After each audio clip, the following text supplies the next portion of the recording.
Today is Wednesday, April 13th, 2011. I'm Matthew TG. Yo soy Heath Mulligan.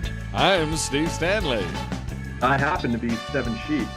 And I am Marcy Burke. But the best of all, I'm Tony Casey. Welcome to the Techology Show, a weekly podcast featuring technology, theology, and everything in between. The world's only user-antagonistic podcast. Guess what? This is episode 102. How many weeks have you been Tony Casey now? I'm enjoying this gig. Is our show the only host antagonistic podcast as well? Listen, we have Stevan and Marcy with us. We have a lot of new listeners over the past few weeks. Let me tell you who they are. Stevan Sheets was raised in a Wesleyan parsonage. He's a 2002 graduate of Indiana Wesleyan University and an ordained minister in the Wesleyan Church. He currently pastors First Wesleyan Church of Shippensburg, Pennsylvania, and is married to Jessica, has two wonderful children, Ella and Ezra. We also welcome Marcy Burke. Marcy was raised in upstate New York and is a graduate of Bob Jones University. Yes, I said it, BJU, where she majored in interpretive speech. Her and her husband, Larry, have been in ministry for 34 years, 25 years in pastoral ministry, and 9 years serving global partners in Tegucigalpa, Honduras. She currently leads worship at Elmira Wesleyan Church in Elmira, New York.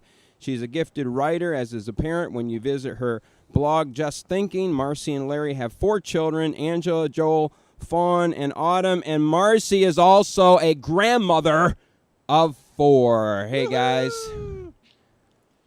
Nothing to say? They're speechless. They're like, wow, we can't believe ourselves. We are so all cool. the oxygen right out of the air, didn't it? I fell asleep with those intros. Sorry, Marcy, Marcy, you have 1 or 2 daughters that went to Auburn. I have 2 graduates from Auburn, Alabama. And they were the ones did that were not wear paying, my did Auburn all shirt the. today. They were the one causing all the trouble, right? Yeah, they paid. That's right. They paid Cam Newton. That was straight out of Marcy's their Wesleyan pension. They paid. Okay, a couple of things need to get out of the way. Stevan, we're coming to you right away here. There's a special announcement on the show today. So, Stevan, we brought you on as a guest. Give the special announcement. And I think your mom's in the chat room. She needs to hold on here. Here we go. Go ahead, Stevan. I'm thrilled. I'm thrilled to announce to the world, and I'll probably get in trouble with my family for not telling them first, that in just a couple weeks, Todd Burpo is going to be on the show talking about Heaven is for Real. That's the big announcement. I'm pretty excited. Sally, put that gun down.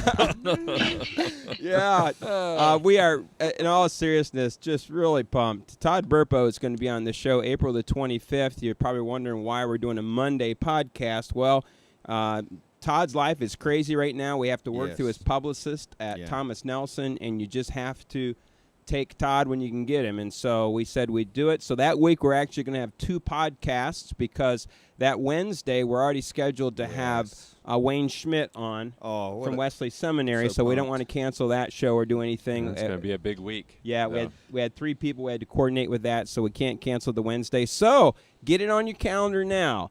It's April the 25th. 4:15 Eastern Standard Time. Will be live. This is your time to get in the chat room if you want to ask questions of Todd. Absolutely. And you can also email questions to thetechologyshow@gmail.com. That's right. Yep. I have a question. Is he going to be on Skype, guys? Yeah. Yeah. That's how he's going to be on? Okay. Yeah, he's joining us via Skype. So here's the. He's not going to be at headquarters. No. Oh dear. The best deal is that week you get 2 shows for the price of none. Yeah, That's there right. you go. Very good, Heath.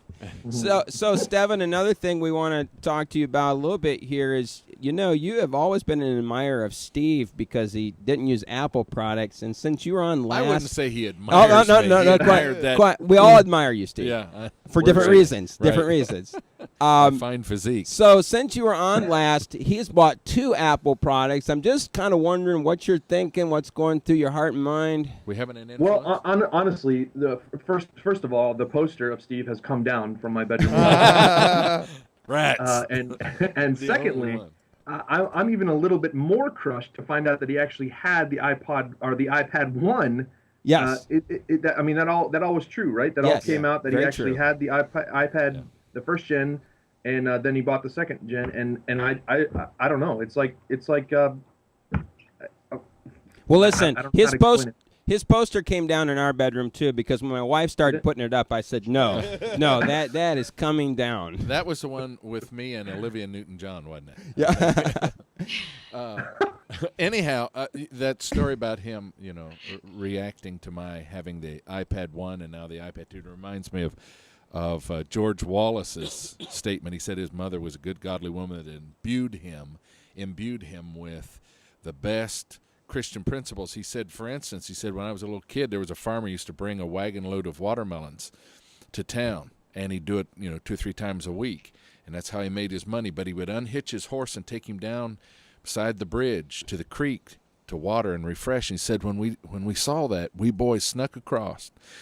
We were only about 5 to 7 years of age. He said, we wrestled a big old watermelon, it was about the size of one of us, down out of that wagon, rolled it across the road, got it off in the grass, got it down into the high grass, and I got my pocket knife out and cut a little plug. And he said, but as soon as I put that plug of watermelon back in my mouth, he said, it hit me a most awful feeling. He said, all my mama's teaching said I put the plug back in. I told those boys, we got to put this back. This isn't right.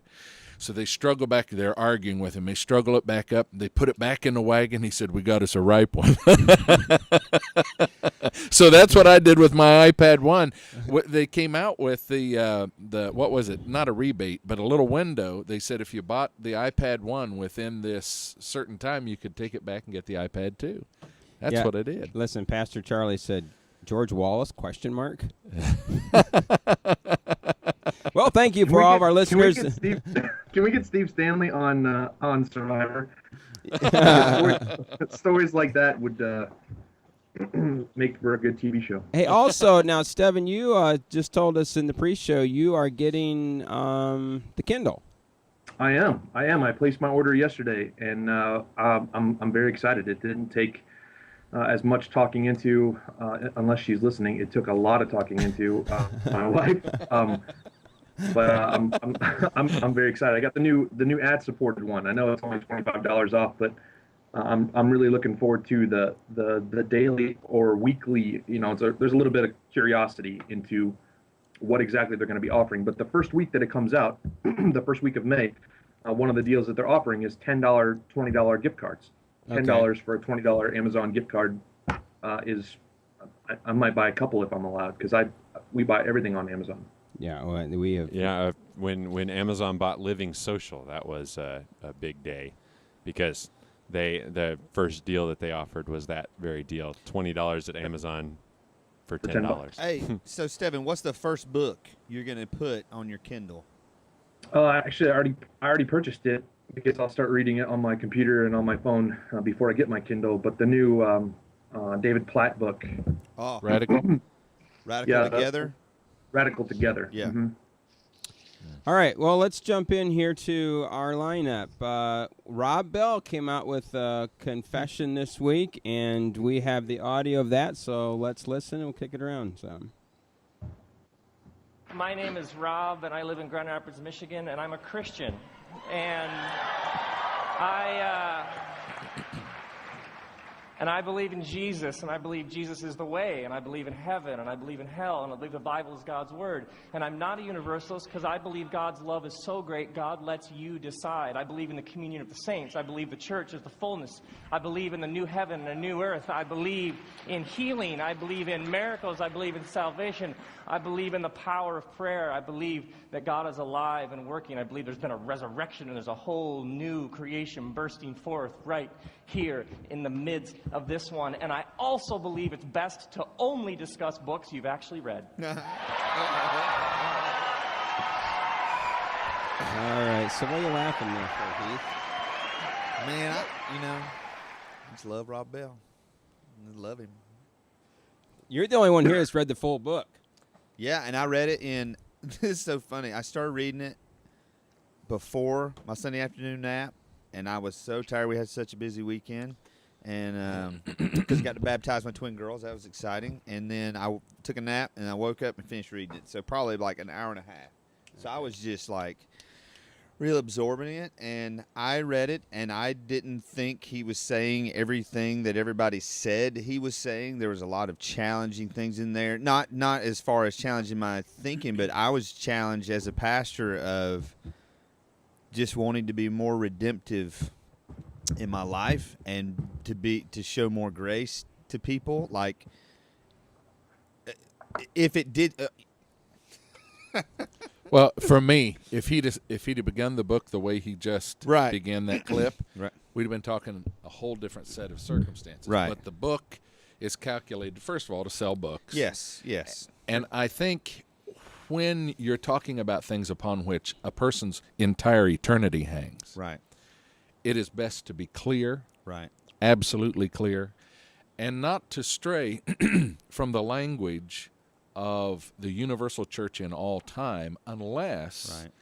that position taken by the universal church in all time is incorrect biblically. Right. And for me, the problem I have with Rob Bell is not so much what he says, it's what he doesn't say Right. and how he doesn't say it. Right. And then later come back and say, well, just kidding, you know. Right. Because if you'll track secular websites where people are reading this, you'll find that they are quoting this book in support of their positions against biblical and well-established Christian doctrine. It But disappoints even they're me. picking and choosing. Marcy, you probably are one of the people here this morning that have read. You've really focused on reviews of the book. I did. And I'll be honest, I've not read the book yet. I've pulled up and I've spent hours just reading online. I also, the interview he did with Lisa Miller from Newsweek, I listened to that twice. I have some real concerns about. Well, here's Rob my Bell. question to you, Marcy. In everything that you're reading among evangelicals, so if you had to boil this down, what would you say is the main concern that you're hearing just in terms of these reviews across the board? It's hard to just pinpoint it down to one thing, but I think there are some concerns about how some of his views seem to diminish the work of Christ, the atonement. Some are concerned about that. Yeah, the Great Commission. yeah, I mean, there are several things. Of course, hell is the main thing people keep saying. How does he view hell? Does he believe hell's here on earth? I think what Steve said is right on. It's what he doesn't say that sometimes is the problem. And I noticed in his interview, there were times he wouldn't use the definite article with hell. It was hell, but it wasn't, Yeah. Oh, you hear that a he lot. wouldn't- Well, Yes, yeah. So yeah, I'm still researching it, and I'm definitely going to read the book. But there were even the interview concerned me, especially with some of the questions that were asked from the audience. Questions taken like from Matthew 7, for example, the broad way, the narrow way, and how he wouldn't answer the question. He took it to a marriage analogy, and basically said it's where you put your emphasis. Let me say, I wrote down the word. He said it's your intention. He said it's the power of devoting yourself to something or somebody, and he wouldn't. So I think No, there's oftentimes no it's- question that he doesn't want to talk about heaven and hell categorically. He wants to talk about heaven and hell presently. So not in the beyond. He wants to talk about the here and now. right. Here's the thing. This is where I'm coming from the perspective of I have read all of Rob Bell's books. I have listened to dozens of his messages, and so I'm reading it from kind of that point of view. I am looking at not just this one book, but this one book in the scope of everything he's ever written. And I think really what he's trying to do with this book is we have focused so long on saving people from hell after they die. And the fact of the matter is, he's trying to get us to focus. There are people living in hell right now. And if you go to somebody and you say, you know what? If you don't turn, you're going to burn. And after you die, you're going to go to hell. Well, they hear that and it's like, I'm in hell. I'm living in hell right now. But if you go to somebody and say, you know what? The choices you make today, in 2 weeks, 3 weeks, a month, they're going to have consequences, dire consequences on your life. Not just for after you die, but for right now. Your choices are going to have consequences. And if you choose to walk away from the love of God, the love of Christ, if you choose to reject that, there are consequences now and forever. And in the last 3 pages of the book, he does say, I believe in heaven and hell now and then. I mean, that's how he finishes the book. Here's one thing you can't say, I don't think. You can't read the book. Again, I'm on page 110, and Right. there's a statement up to this point. I don't think you can read the book and say he's a universalist, because his position is this: for love to truly exist, there must be choice. Yes. And he says, ultimately, you must be able to reject God. Otherwise, there's no such thing as choice in love. Right. Well, that's a very Wesleyan Arminian. Yes, sir. I don't have a concept. problem with that. What I have a problem with is all the ambiguity Yes. in which it is couched. Yes. And let me just say this, too. Right. I understand what he's saying. Too often the church has come along and said, Right. you're going to hell. Right. Turn or burn. Yeah. But I remind you, it was no less a person than Jesus Christ who said, don't fear the one who can kill the body. Right. Fear the one who can kill both body and soul and cast them into hell. Right. So there is a time and place. If the church stops upholding Right. this, Right. you lose several things philosophically. Right. You lose the hinge upon which you're going to hang eternal justice. Right. Right. Because not everything is rectified in this life. Right. And beside all that, you lose a great chunk of scriptural teaching and the things that flow out of that as Right. well. Yeah. These Yeah. things Jesus took seriously. I agree with you about the ambiguity. I do think he asks a lot of questions that he doesn't answer in this book.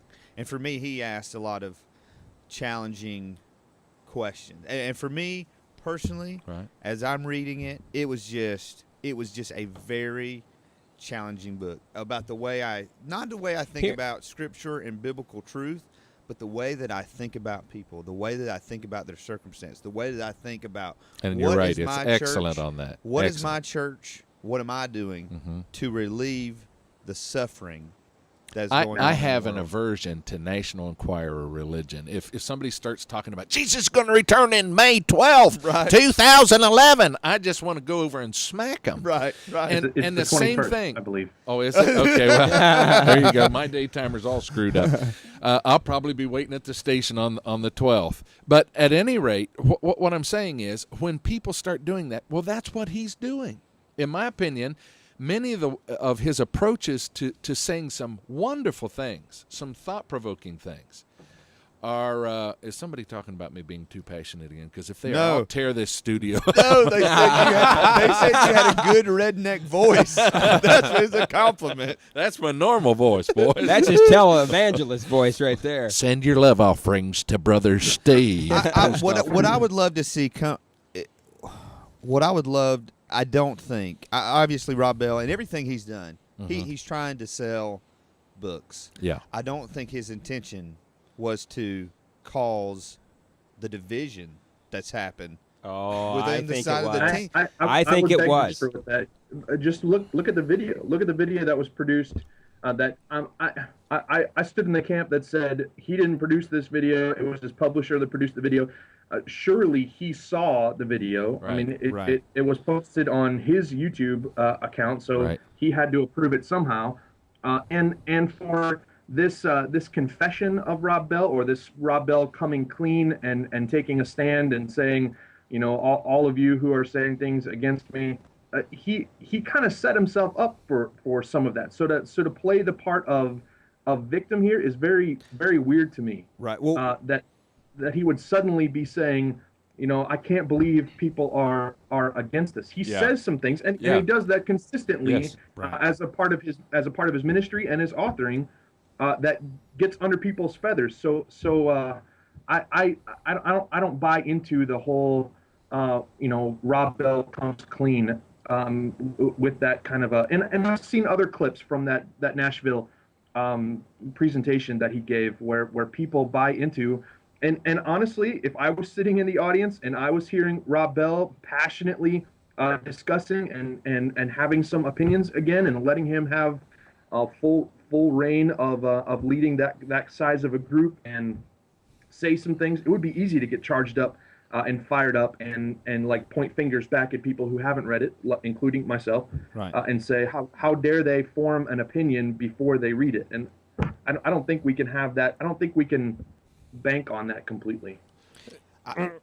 Well, I think my whole point is, I would love for the conversation about this book to become what we were just talking about. Yeah.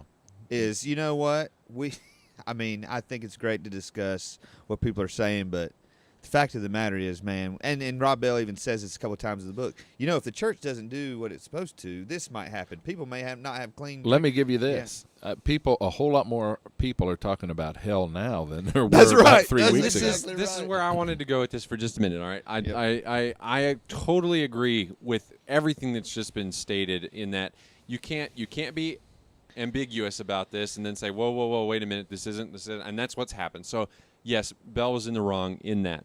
However, that is a good conversation and a thing that we need to talk about. There is no concern right now, something we were talking about Sunday night, for the future.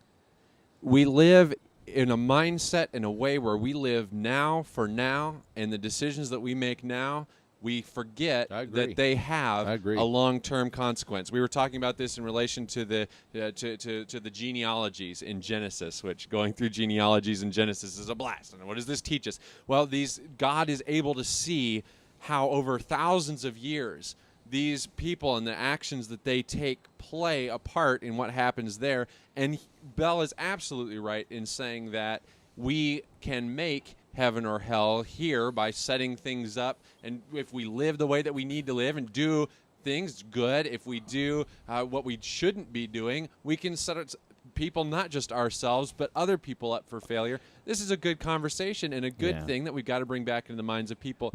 But I just wish it could come from somebody who could say it without the ambiguity. The only thing I disagree with is I don't think we can make heaven or hell here. That's the language I don't like. We can make things heavenly or hellish, but we can't make heaven or hell here. Well, ultimate. Don't we dumb down or ease hell if we say that we can have hell here on earth right now? No. I say I disagree with. Okay, go ahead. Lay it out there, big boy. Here it is: creation, fall, redemption, restoration, glorification. What Rob Bell is taking seriously, that the evangelical church often does not take seriously, is the issue of restoration. It is a hard subject because restoration has a very future focus to it. Nonetheless, it is very present. And what Rob Bell is saying in this book, he has one megaphone, and he's simply saying this, that the evangelical movement has dropped the ball on restoration now, that there are people who are trapped in hell now. Hell is not just in eternity. Hell is very present among us. Very present. You're shooting a straw man. You're going to tell me that you, Tony Casey, believe, as a Wesleyan minister, that hell is present with us now. Not hellish circumstances.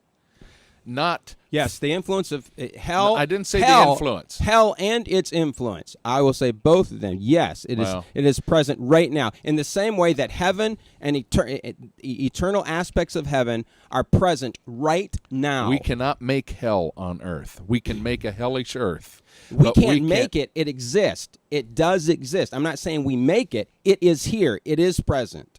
In the same way that heaven is present with us right now. What did Jesus come to do? He came to bring the kingdom. No. John the Baptist says, listen, pay attention, boys. The kingdom of heaven is at hand. It is here. It is among us. Show me one place where Jesus said that hell is present now here on earth.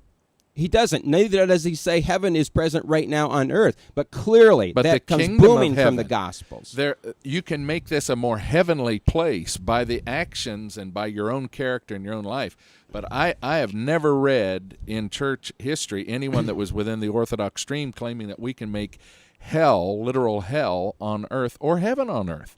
We can't bring heaven down, though we can prepare people for heaven, and we can give them, what the old-timers used to testify, I've got a piece of heaven to go to heaven in. Well, I agree with that. I understand what they're saying. But that's not an Orthodox view. You just said that's not an Orthodox view. Hell is, I think the metaphor that they're using, understood properly, is, but you didn't use it as a metaphor. You used it as an actual existence, and I don't see that. Yes. So we have a disagreement on that point. Anyone else for lively debate? Well, here. Oh, what- everyone is stunned. What if you've read all of Rob Bell's books, that is the central theme of all of his books. Yeah. Is that the church should be about the restoration of all creation right now. Okay, Steve, our listeners need to know that. Yeah, we do this all the time. Yeah. This is not new. Yes. We were in a hospital one time debating, and all of a sudden we realized that we have become the entertainment for a group of nurses. Let me say this too. That I'm wrong more times than I'm right at the end of these things. So it doesn't. But this is the kind of friendship we have, and what I appreciate about true Christian friendships is that we don't have to agree, and we're still friends and would catch one another's So to back. prove this, we're going to switch to the room shot, and I just want you guys to lean over the table, and give each other a hug or a Let's kiss, or shake at least a hands. shake. Shake hands. There You you can go. be Look wrong. at that. Hey, let's wrap this. And we're not done with Rob Bell. We'll come back to him in future shows. Let me read this because I do think this is the heart of where Rob Bell wants to go. And so this is What do you on have there? page 46. It's just a tablet notebook. Okay. All right, page 46. Is that what Our Moses had? eschatology shapes our ethics. Eschatology is about last things. Ethics is about how you live. Hey, could someone get that phone there, Stevan? Could you get that? Is that Rob? Now, if it's Rob Bell, Stevan, Put then him we'll on the take line. that Put him on call. the line, yes. Tell Stanley I didn't say any of that. Maybe tell Casey I never said any of that. And here's what he says. If you believe that you're going to leave and evacuate to somewhere else, then why do anything about this world? A proper view of heaven leads not to escape from the world, but to full engagement with it, all with the anticipation of a coming day when things on earth, when things are on earth as they currently are in heaven. And so he's really asking for a present engagement of the church, and And with that, we all agree right around and this and I table. agree with Steve. I mean, wholeheartedly here about he answers questions with questions. He won't talk about heaven and hell categorically. And I think Marcy raised something early on, and she raised this with me yesterday. I'm reading this with new eyes in terms of the atonement. I hadn't really thought much about, so what is his view of atonement and what's coming out about his view of atonement? And so I do think that's a very valid point, and we haven't, just something to look at. Actually, I think you are the one that said he seems as if he's trying to shed the strictures, the confinements of his Calvinism that he was raised in, and trying to peel away from that. And this I is think perhaps so. the only way he's found to do that. Yeah, and almost an open theist approach to this. Hey, this is in the show notes, and I just want to segue a little bit because it's tax week this week. Oh, bless your Did heart. any of you Thank guys see the letter? Speaking of hell on earth. I'm a convert. I see what you mean. But Shane Claiborne. I would say, Shane Claiborne is maybe in that same theological family as Rob Bell. Shane Claiborne wrote a letter to the IRS and said, "I found out that I owed you this much in taxes, but I'm a pacifist. I'm anti-war, and so this is the percentage of the national budget that goes to military, and so I'm subtracting that percentage from the taxes I owe, and I'm seeing you a check for this much." It was a very respectful And letter. he said that he was sending the 30% that was taken out to charity. He Yes, said he was going to yes. take that 30%, not keep it, but Yeah, use Good. it. I'm going to for- start doing. That's great. What a wonderful idea. The What if Anthony there's a- R. Casey Scholarship. All right, listen. Todd Burpo's book, Heaven is for Real. Marcy and Stevan have both read this book, and so let's go ahead. Me Well, Matthew has. I have. Marcy read it twice. Did she just put up two fingers? Well, last night I kind of just went through it really quick again. All right, so let's start with some of your thoughts here, Marcy. Just some of the highlights for you. What did you like I about have the to book? start? What? I have to start, huh? You want Stevan to start? Ladies Actually, first. One of the things I liked about the book, we actually lived in that district for a year, so I knew a lot of those names. Phil Harris Sure. was actually our DS for a while. He was one of Larry's profs when he was at Houghton at Buffalo. And Greeley Wesleyan, which figures quite significantly into the story as well, they supported us as missionaries. We know a lot of people from that church, so it was kind of neat to read it in that regard as well. But Yeah. I mean, it's like it's reading a story through the eyes of a child, and it's very simple reading. It's circulating through our church. People love it. They sit down and they read it in a matter of just a few hours. And I said, get it back to me so I can get it on to the next person. I don't know. There's things in that book that I absolutely love. Some things I kind of, my eyebrows went up on. I'm still working through the wings thing. Not sure about that. Yeah. But and I don't know if that's all supposed to be taken literally. I'll be honest with you. It's not a theological book by any means. See, I agree with that. I think I think there's some stuff in there that's spot on, and other things, that was it a vision? Was he actually there? Yep. I don't know. But I don't doubt that really happened to that little boy. Yeah, I think that you're so right, Marcy, that if you're trying to hammer out theology from this book, I think you're approaching it in the wrong way. Now, I haven't read this book, but I would like to offer my opinion on it. I think the book. I think now have my you wife read read Have it, you so read every book by Burpo? Then? Huh? Ooh. I love it. I think this is very similar to the Book of Revelation in that John the Revelator is trying to describe things he doesn't know how to describe. Yeah. So you've got this young boy. I totally believe with all my heart he had this experience. I don't think anybody would doubt that. Right. And I think he's just trying to put into his best words. I agree. Yeah, Stevan, what'd you think? I loved it. I remembered hearing about it for maybe 2 months before I finally picked it up, and I picked it up as a digital download from Amazon and started reading it as soon as I downloaded it and couldn't stop. Yeah. It was I stayed up. I started reading it at maybe 11 o'clock and finished at 1 in the morning because I couldn't stop reading it. And I remember, and I have a blog post that helped me cheat because it was months ago now that I've read it. But my initial reaction numerous times in reading the book was I'm holding my Android phone, reading it in landscape mode, and I'm reading in bed, and then occasionally I'd read something that just made me drop my phone because it was so shocking and so far. When I read a book, I kind of assume what's going to happen later on down the road. I kind of assume what's going to happen in the next chapter or the next line, the next paragraph is going to tell this part. And when things would come out about a deceased sister that he never knew about, or some of those kinds of things that were just written in the book for me to have that kind of reaction. And I want to say that something that doesn't get said a lot, and I hope this isn't offensive to Pastor Burpo, but he had help in writing this book. This wasn't this has been written professionally, and rightly so.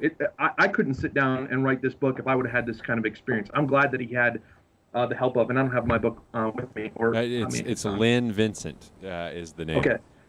So there's been some help there, and I think that needs to be that's a huge positive. This book has been. Yeah, good point here because it is well written. Now I'm going to get on something that's a little personal. I know today that Stevan's mom is in the chat room, and Stevan and the Sheets family experienced a real loss in their lives, and Stevan had a sister named Stacia who died of cancer at the age of 12, and I like to really kid Stevan's mom, Sally, because when Sally sends out an email, I call it a novel. And so when the Sheets were here on the district and I got my emails from Sally, I didn't read my emails from Sally because I didn't feel like I had the hours to devote to it. But whenever she would send an email about Stacia, she'd have it in the title. I would read it and I would be riveted. And I think, Stevan, you probably know this, but I have been after your mom for a decade now because your mom is a person who can communicate on paper and take you right there. She can land you in the middle of the experience and the event. She does it beautifully. And this book does that. It takes you to places. You feel like you're there. You're riding in the car on vacation. You're there at the hospital experiencing the anguish of these parents thinking that their little boy is going to be lost. You're in the motel room with them when the boy is so sick. And so, yeah, it's just a good point that you make there, Stevan. That Yeah, it's and well written. I found myself right there too, with Todd screaming out against the Lord, Yep. in a prayer closet type situation. I was in that, and the book professionally is written like visuals to a movie too. We don't have problems seeing what's going on, and I really enjoyed that part. And in this conversation about my mother and our situation, my mom won't read the book yet because she doesn't want to. She wants to, Tony, eventually write out what our experience was, especially in the vision that my sister had, and she doesn't want to have the influence of another story like this that helps draw some of that into. Yeah. Well, and I think that your know mom's the words. story, I think that your mom's story is going to be bigger than this, because here's what I've said to your mom over and over again. There are parents who have been in the church, who've lost a child, who've gone through this, and their faith was shipwrecked through it, or in it, because of it.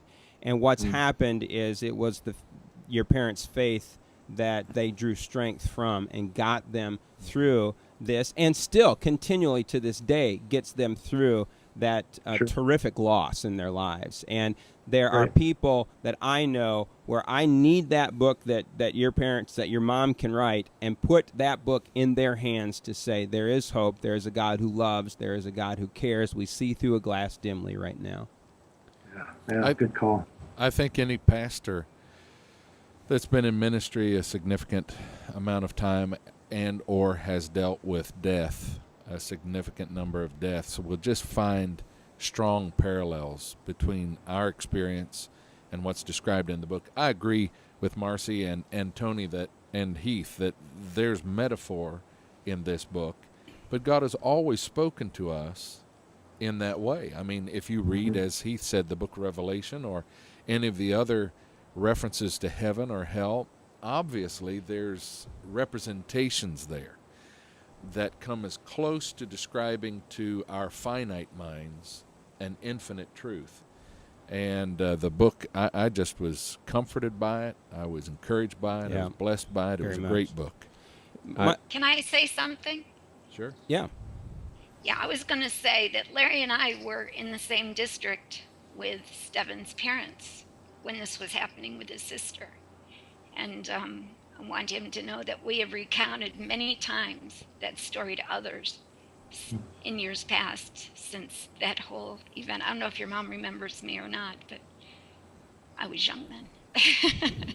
Not anymore, right? We were all young then. You're going to say, Yeah, T? first of all, I just have to say, Marcy has been in every district at every time when everything has ever gone down. I don't understand how this happens, but if we would just keep some kind of your dad. I know you've been everywhere. If we would keep if we could have somebody just stand by, because all the action just seems to rotate she's around where you're at. omnipresent. What is that? That's great. I don't know what's happening. I too have read this book, and we were in Henrietta. I thought so. Uh-huh. Well, we got two conversations going on at the same time. Go ahead, Teach. All right. My wife and I had a pretty terrible experience at the beginning of this year, at the end of December, right after Christmas, after 12 weeks of knowing that we were going to have a baby. We had a miscarriage, and that was hard. And as I was reading, I knew, because I'd been told already, it'd been spoiled for me, but I knew what was coming up. And I got to that chapter, and I had to put the book down for about a week. And I came back to it a week later, just because I had to prepare myself. Wow. And I'm starting to cry even now, just because it's hard, having also been through a similar situation, to know to read what happens. But it's also something of just such good hope. Amen. Right. And so you would say it was of a comfort to you when you got to that part of the book. I'm not going to say it was easy, right? Because I waited until a time when I was all by myself for a little bit of time, and I could sit and read it and cry. And I mean, it's not a long chapter that deals with this; very short, maybe 5 pages. Right. But to just have to stop and to grieve and to celebrate again, and yeah, again, I can't take it as theology, and I know that, but I do believe that in the grace and mercy and sovereignty of God, that He loves us to such a great extent, and that He's able to love children that we may never know, and He does that. And wow, it was tough, and I can't wait to actually talk with Todd about this. The other thing that I'll say that I've noticed with myself and with everybody that has come in contact with this book is that there is the initial hesitation, which says, is this a part of the fad of this whole eternity and experiencing eternity thing? Piper's 90 Minutes in Heaven opened the door, and I've said this before, opened the door for these kinds of things, to finally share these kinds of stories. And the initial question that came to my mind, that's come to many people that I've talked with about this book's mind, is I'm worried that it's just playing into that fad. Don't be concerned about that in this case. It's still, that doesn't mean it's not at least worth investigating and looking into. It's very good. And well, again, when a book makes it to the #1 bestseller on the New York Times bestseller list, there's something there. It's got something to say, and it's got some kind of substance in it. All right. Well, because Steve took so much time talking about Rob Bell, we're going to have to.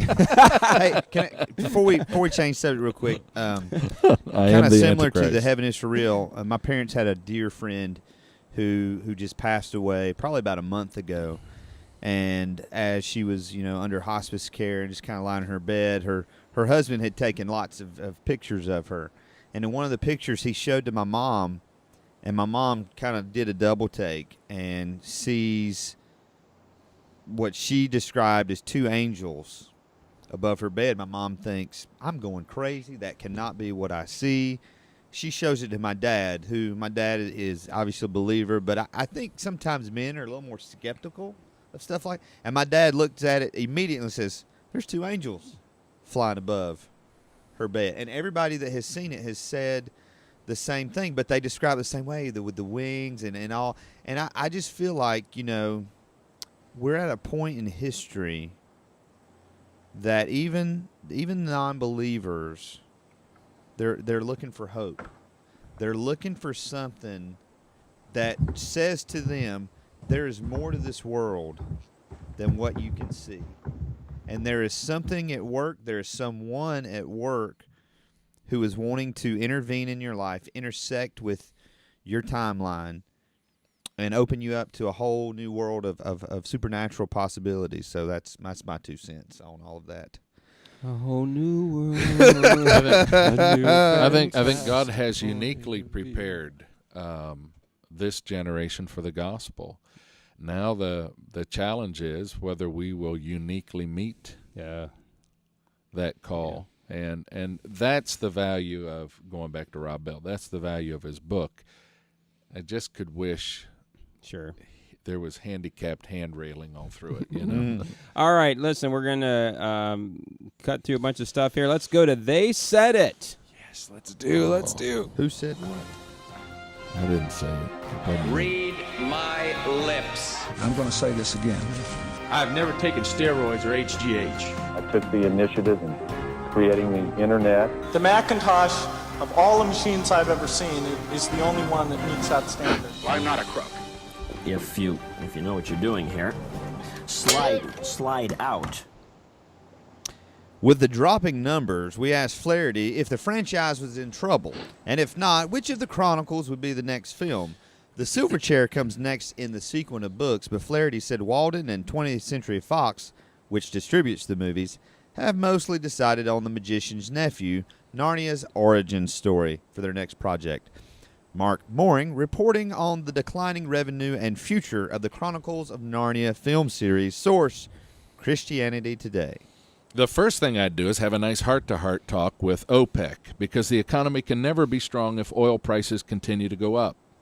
all these characters that are talking about projecting for the economy are wasting their time, because every time the economy gets good, they raise the oil prices.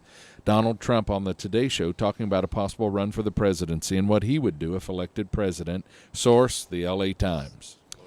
At some point, litigation must come to an end. That point has now been reached.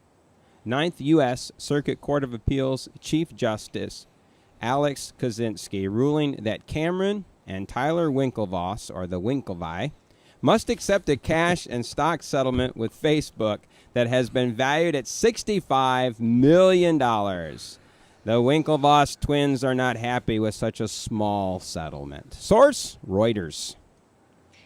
So much for equality, liberty, fraternity. It's a way to stigmatize Muslim women even more, and it's totally unfair. To tell women in France they can't wear a burqa is just as scandalous as telling women in Afghanistan they have to wear one. We ought to have the choice to wear what we want.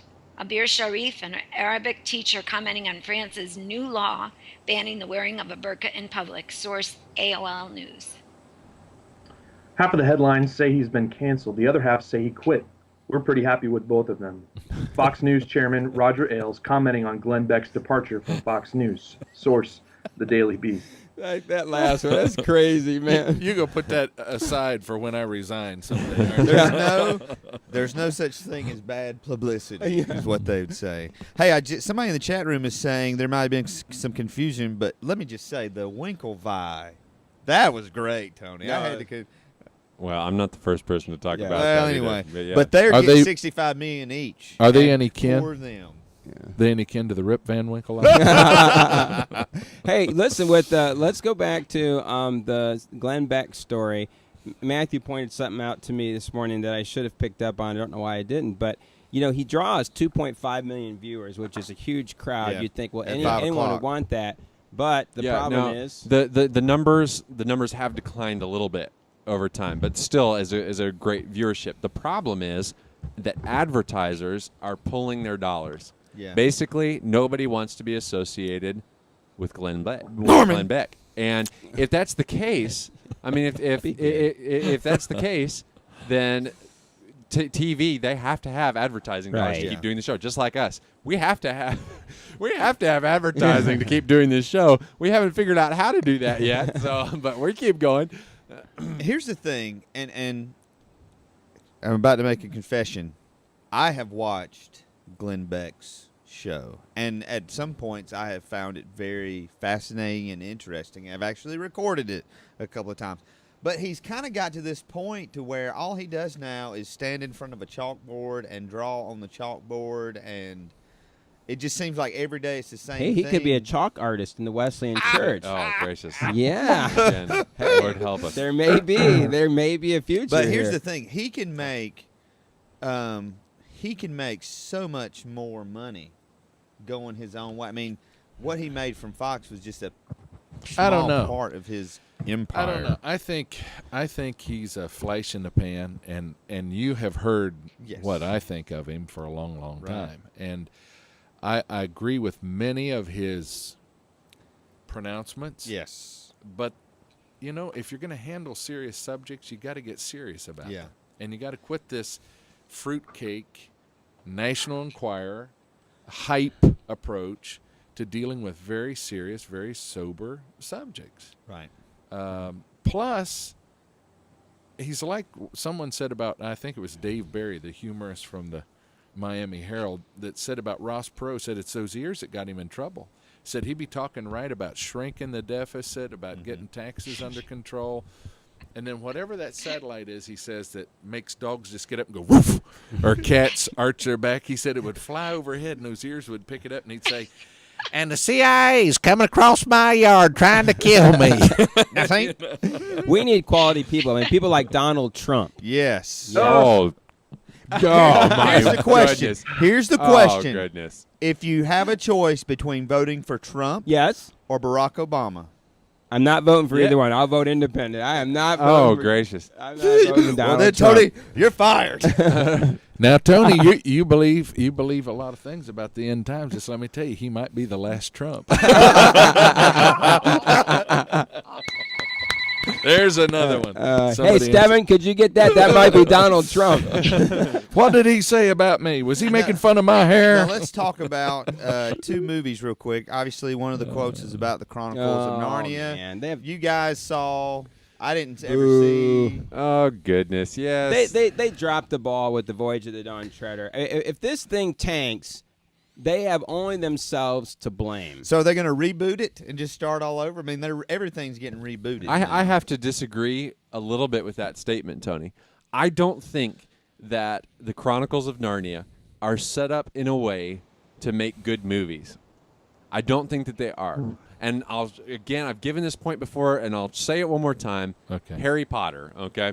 I read one Harry Potter book. I've seen maybe one of the movies. I don't know. I know. I should be fired for this. But anyway, sorry, we need to go off the air now. The same character. Children, don't do this at home. Attention room. The Golden Compass too. What's that, Stevan? What? I bet he watched the Golden Compass too. No, I haven't seen it. Sorry. The same characters, the same core characters for 8 books, beginning to end. It is the same people. With Narnia, you've got the same characters in 2, and then it begins to change. And for people who have not read and don't know that part of the story and don't follow it that way, it's a disconnect. So you had a conversation with somebody about Voyage of the Dawn Treader, and they said that was a great movie. Never having read, and as a standalone movie, it's decent, it's okay. But if you're trying to run a series, you need to have some kind of thread that connects through for that. So and Narnia does not have that. I think that you raise a valid point. So my response to that is this film series has to be written for and produced for the diehard fan who understands. And in The Voyage of the Dawn Treader, they absolutely violated the storyline. And remember, throughout that movie, it was Aslan wants you to tap, the power within. Quite the opposite. When you read The Voyage of the Dawn Treader, every adventure they come to, the point is this: you're going to have to stop relying on yourself and start relying on Aslan. Exactly. Exactly. And this thing of chasing the swords, that's not even in the book, man. Chasing a lion? Hey, that's copyrighted. All right, so what do you guys think about the Winklevoss? Did anybody see The Social Network? I saw it. Yes. I thought it was a good movie. It was a very interesting movie. Did he, from the movie, obviously the movie is not the whole story, the true story, but from the movie, do you think that Zuckerberg kind of pulled one over? No. These guys are never going to get me to there are people who have ideas, and then there are people who will act upon ideas. Right. So did they help him in forming it in his brain? Okay, maybe they did. But would they have ever taken this to the level that Zuckerberg did? These are bloodsuckers who sit on the side and wait for someone else to do something and then reach in and want a piece of the pie. And the fact of the matter is this: if you take $65 million and you pay $35 million in taxes on it, take that $30 million, just put it in investment, you're going to have to live, on a measly $3 million a year off of the interest. I mean, I think I could make ends meet on $3 million a year for the rest of my life. I do think that they do have a gripe that their idea for a website, which was not, it was similar to Facebook, but not Facebook. I do think they have a gripe that, do we hire this guy to do this? Now, they would really have a case if they had ever paid him any money to do work on their website. Okay. See, I disagree. You're off the show now. Steve's off the show because of what he said about Rob. You're off the show because of Harry Potter. The Tony Casey Show will be back next week in place of the Technology Show. All right. Hey, I told you we were host antagonistic today. We're running out of time, but one thing real quick, the storyline that Marcy read, interesting here, because do we want the government to step in and say what you can and cannot wear? I mean, this is what's happened in France. So now there is a law prohibiting. Okay, but what's behind this? If it's those mesh tank tops, then yes, we absolutely do. The guys wear around, from the 80s, the guys that go jogging in.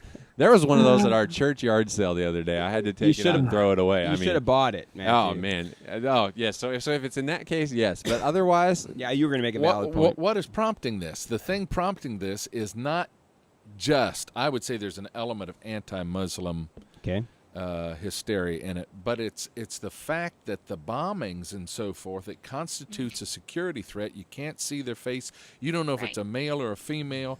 Underneath that burqa, they could be loaded up with explosives, and so this was a counterterrorism measure that they. I don't know how far they're going to be able to go with that argument, because, frankly, there are women suicide bombers now as much as men. Well, and the fact of the matter is, whether we realize it or not, we already have laws like this that are in effect. So if you walk into a bank with a mask and you're just kidding around, sorry, you're going to get arrested for that, because that's against the law. And as a matter of fact, any bank now can ask you to take off your sunglasses once you come in. Really? You are I didn't not, know that. Yes, in the state of South Carolina, you are not to wear sunglasses inside of a bank. Wow. So let's not pretend like this is the first time there's ever been a law like this. We have laws right now that exist in this country, and it's for the very reason you stated, Steve, that you can't see their face, and once they've done harm, you can't identify them. Yeah. All right, now let's zoom to our last story here. We have a video for this, and a new cologne, and we've linked you to this story, and I don't want to give anything away. Let's just watch this video here.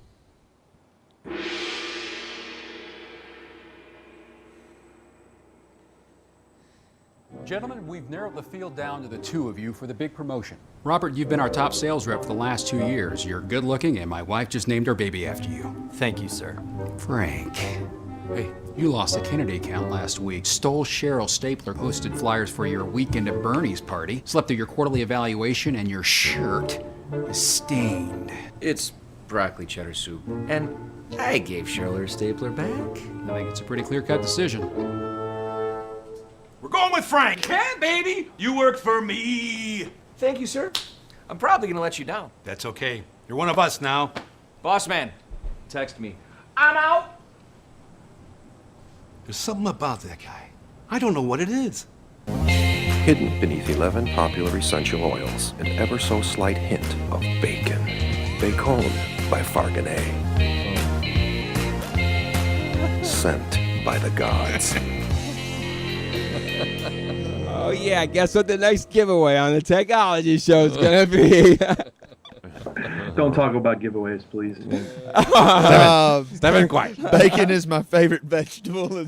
Stevan, why would you not want this illustrious show to discuss? Send you a prize. Yeah. What's the deal, Stevan? Stop! You're gonna get. Hey, listen. You're not helping our viewership out here at all. Well, no, I can speak for what I've been responsible for. Tony is fastidious about getting shipments out to people the very day that they win them. So, listen, what is the problem? You got your Amazon gift card. Let's not deny that. I did. I got that. Stevan, 3 weeks I after think won it, every but person that has won something on this show, if they're in the chat room, I think everyone would tell you that they got their gift promptly. Absolutely. I haven't heard any complaints. And they did. The guy shipping it didn't really have to leave the house except to ship it to them. But, other people have to leave this house and go right past post offices and Liberty and all kinds of stuff. So tell us, what is we're not mentioning names, but what is the problem, Stevan? Are we to assume from this that you haven't... I've been emailed directly just now that if I open my mouth again... If the phone rings again, Stevan, it's the CIA. Okay? Oh, my goodness. All right. We want to thank our listeners, everyone, for tuning in. Let me tell you what's coming up here in the future. Next Wednesday, we have Dr. Everett Piper on the show. He's president of Oklahoma Wesleyan. Great. Absolutely great. This is a book you're going to love and a man that you're going to love to hear from. All right. And then April the 25th, we have Todd Burpo on. We're doing a live broadcast. That's Monday, April 25th, 4:15 Eastern Standard Time. If you have questions, we encourage you to join us live. Get in the chat room. Yeah, you can send them via voicemail, too. I mean, I'm serious about that. If you have a question, if you've read Heaven is for Real, you have a question or a comment that you'd like to leave for Todd, please call us. We're going to give out the number here in a little bit and leave a voicemail. He'll be able to hear those. I mean, we'll play them on the air and do stuff like that. So, absolutely. And we're going to be giving away multiple copies of his book. And who will be shipping those? Could we just... Heath will be buying them. I will be shipping them. All right, so you want to be in this one. All right, April the 27th, we're very excited. We're going to go ahead and do a Wednesday show that week as well because we have Dr. Wayne Schmidt from Wesley Seminary, which is coming out of Indiana Wesleyan University. Joining him also will be Joanne Salas Walker. She is the director for the Latino and Latina educational aspect of what's going on right now. As far as we know, Wesley Seminary is launching the very first all-Spanish MDiv program, and we're going to bring into the studio Frankie Rodriguez. He's part of the very first cohort, so he will be here with us live. April the 4th, we'll have Aaron Gadsby in studio, and we'll have something pre-recorded by Dr. Norman Wilson of Indiana Wesleyan University. We're going to talk about immigration. May 4th. May 4th, I'm sorry. Yeah. May 4th. Dr. Wilson has argued before the State House there in Indiana on the whole issue, and so I know he'll be informative. May the 11th, David Spittle, Dr. David Spittle of Southern Wesleyan University will be with us. He is retiring. He's done so much for that institution over there. Really We're excited has. about having him in Great studio. man. Great and then man. back with us again, Kevin Beers on May the 25th. Yeah. He's going to talk to us about college ministries. We thought it was important to get him right back on because a lot of churches are really stumbling at this point, and good things are happening where he's ministering. And speaking of college age ministries and emerging adults, next Tuesday in the First Wesleyan Alive Fellowship Hall on the campus of Southern Wesleyan from 10 a.m. to 2 p.m., we're having an emerging church roundtable with Jeremy Sumbers from headquarters. Already between 15 and 20 have RSVP'd with me.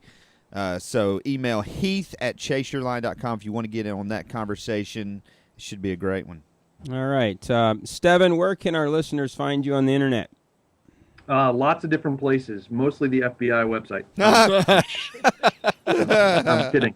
StevanSheets.com. All right. Marcy? Of course, I'm on Facebook, and I also on my blog, marcyburke.blogspot.com. And if you scroll down a couple months, if you get on there, there's one I wrote about my son-in-law and how God led him to be an assistant coach with the Packers. Nice. And I also write about Tony on that particular post. Whoa, make sure you read that. Yeah. Yeah, and Marcy and I are working together here to more active about getting Zach Woodfin on the show as a guest. Again, this That'd be a great guest. One working for Green Bay. But Marcy's a good blogger too. Boy, all the time I see she keeps stuff updated very well. So be sure to check that out. Is that a slap at certain people? No, that's a slap at me. No, Marcy's a very gifted writer as well. Oh, you're very kind. It's very, very, very well written. And as I'll just tell you right now, I'm going public. When I have papers that are due, Marcy edits all my papers now. So that's whoa. Is that legal? Not according to Dr. Phipps. But I'm just saying. He's not in an undergrad program. Okay, I'm going to kick myself off the show now. Next week will be silent microphone time. All right, Heath, where can our listeners find you? ChaseYourLine.com, and from there they can find me all over the intranet. Steve. They can find me at steve.stanley at facebook.com, or they can find me at Ole Suit, not old. Keep the D out of it. Olesuit.wordpress.com, and you'll find a post there about a month old.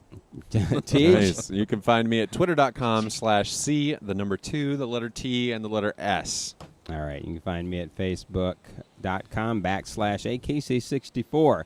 If you want to do any further research on anything we discussed today, you can find all the links to the stories we covered at our website, thetechnologyshow.com. If you wanted to contact us, send your emails to thetechnologyshow@gmail.com, or as Matthew said, leave us a voicemail, especially if you have a question for Todd Burpo. Just call 3049-TEOLOGY. That's 304-986-5649. Leave a message, and we will play your comments on the air. Thanks for joining us, everybody. Goodbye. Goodbye. Adios. Bye-bye. Jinx. You owe me a Coke. How about me? How come I get nothing?